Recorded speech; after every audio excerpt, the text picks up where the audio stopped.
What is up, guys? Wraith here, Graybearded Gaming Society. We are at it again, and this time we're on the road to the Oasis of Marr. Now, we have checked out the sisters, the Nightbright sisters. That one unfortunately didn't go too well as we kept getting ourselves swarmed under.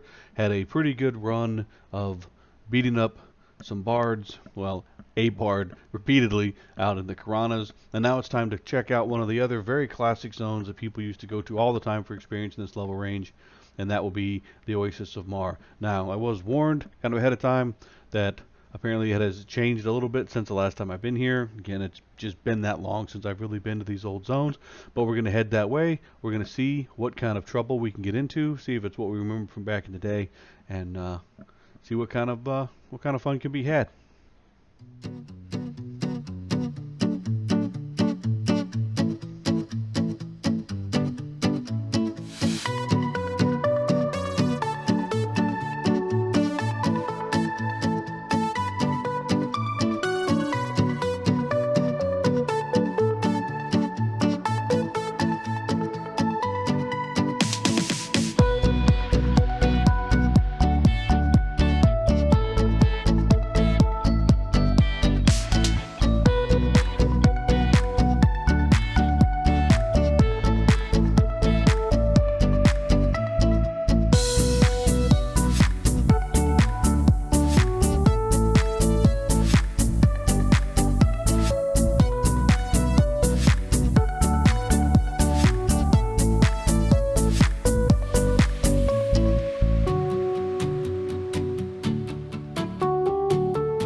Alright, guys, so we've been here in the modified Oasis of Marr, and that's discovered kind of running over.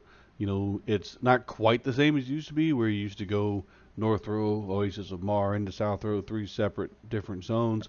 Now, see if we check out the map, like you see, you know, here's the desert of North Row up here, and of course we got to there through the tunnel and common lands.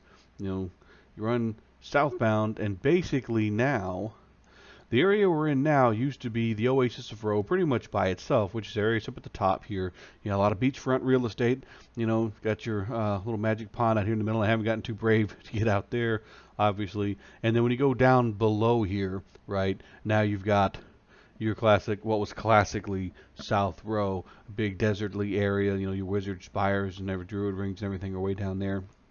And we've been on the beach. We've been working on the caimans, the crocodiles, a few of the deep waters here and there. They are still kind of a handful. We have to stay away from the deep water crocodiles as they are just too much to handle right now. Again, we managed to knock out quite a bit of experience just slowly grinding away on these guys. We did pick up level 13. We're close to 14. And mostly, so what we've been doing is we catch ourselves a nice candidate kind of at a distance. You can see we're just pretty much surrounded. What's great about these guys is they don't aggro each other. You can basically run them over, and they're not going to aggro you either. Even if it says they're going to, so far they have just not aggroed anything. But what I've basically been doing, getting the snare on them, getting the pet on there just as a quick distraction, as give us time to kind of load up our dots. As you can see, you know, our imaginary friend takes a pummeling against these guys. Once we get the snare down, once we get our strongest single dot down, put the fear on them, and we hang out kind of here, and then try to meditate as much as possible. Keep our dark pact on.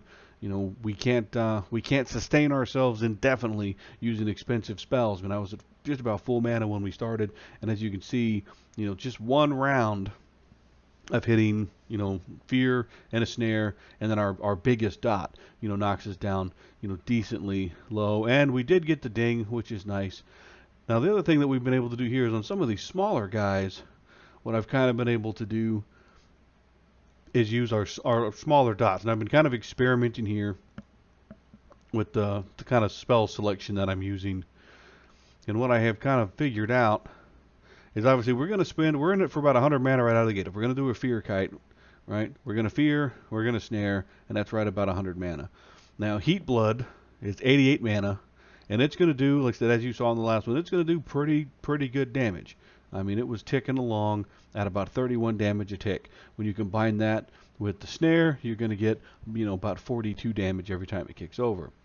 Now, I can pile drive on these lesser guys, Heart Flutter and Poison Bolt. And as you can see, they're doing like 29 damage together, which is not quite what Heat Blood was doing, but these two spells together are cheaper than Heat Blood. So it's kind of what we talked about in previous camps of kind of levels of efficiency. The smaller Cayman typically don't quite have the same amount of hit points. So with those guys, we've been able to use just kind of the lesser dots, let our pet take a little bit of a beating. If we need to, we can throw out some extra damage in there. The crocodiles are a little bit bigger. Of course, we just dinged, so I think some of the ones that are even are now blue. We don't want to underestimate them too much just yet, just because they're blue and get too confident in ourselves. We have had a couple of issues where, we run into some pretty decent resist strains. We've managed to punch it through and survive, but a couple times it gets kind of hairy. But as you see, we'll pile on these two dots here, then we'll throw down the fear. So on some of the easier mobs, as long as our pet takes the beating, gives us time to cast the two spells. Just those two dots will still manage to chew through the hit points relatively well. On the bigger mobs, when we've tried like the yellow crocodiles, when we've tried a couple of the deep water caiman, we definitely want to do the bigger dots on those guys. They do have substantially more hit points. As you see, these guys are still yellow. This guy's level 17. We just got the ding to 14. The deep water crocs, they're pretty much still a no-no. They're so much bigger than us. They will really put a hurting on us. But it's been a great spot to get experience. As you can tell, I mean, these guys are just running up and down the beach. It's, maintain your mana pool a little bit. Kind of take care of what you're doing. And I'm actually failing right now because I'm too busy talking, and I've let my Dark Pact roll off. But basically, even using the two smaller dots, we've been able to maintain, enough damage on some of the smaller caiman, which are still, again, dark blue, still giving us, pretty good chunks of experience. So let's see, we're sitting at, we'll call it 4% when you're done rounding everything up. Oh, made friends with this guy. He'll roll off here in a minute. There you go. So we got the one shot off on us. So let's see, even at this size, I said we'll call it about 4% for easy math. See what happens when he hits. So I mean, it jumped us, almost up to 6. So you're still getting pretty good. Now again, that was on a caiman. Those are the smaller guys that are here. Probably a little bit better on one of the crocodiles, but some of them are still, nice and yellow. Again, very solid spot for experience. Like most of the other zones, like so when you're doing kind of the old school touring. Haven't seen many people. I had one larger group randomly poured in earlier for some reason. They didn't have anything to do with me. They buzzed right on by, but they were kind of here.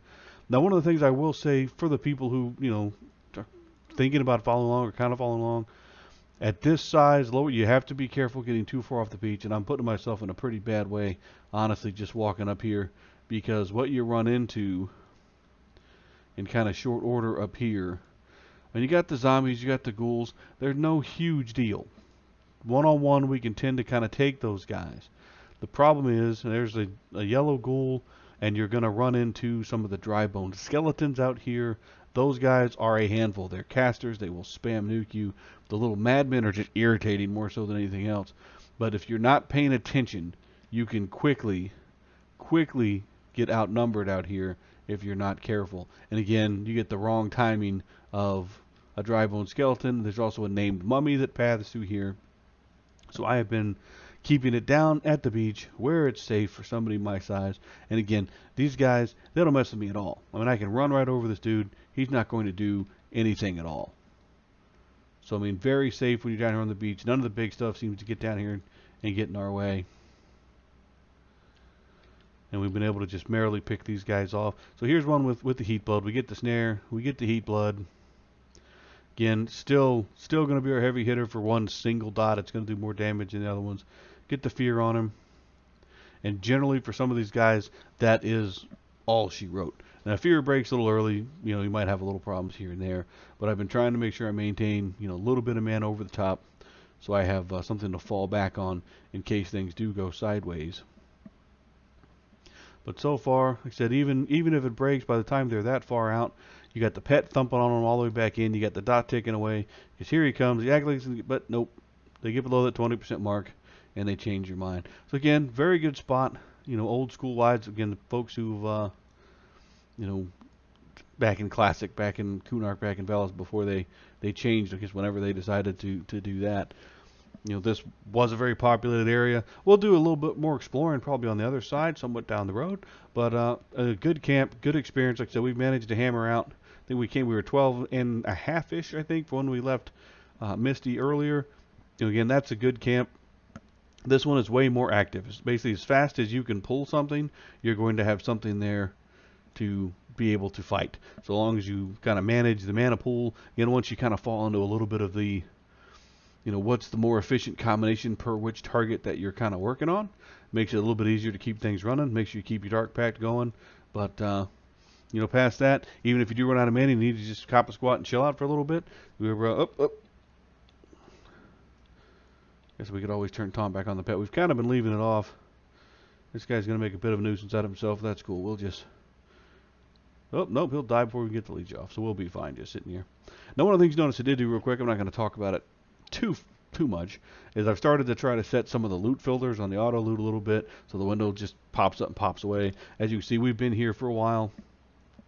Killed a lot of alligators, a lot of crocodiles, stacks of meat, stacks of gator meat. Now, the one thing I will say, full disclosure about this camp versus other camps, I said when we were working over on the Misty camp, you know, one of the big advantages to that camp, of course, is she drops basically a plat and some change every time you drop her. She drops that little mandolin, which is worth a plat and some change. You know, obviously faction finish, etc. I sold mine in the Plane of Knowledge when I wrapped up from there.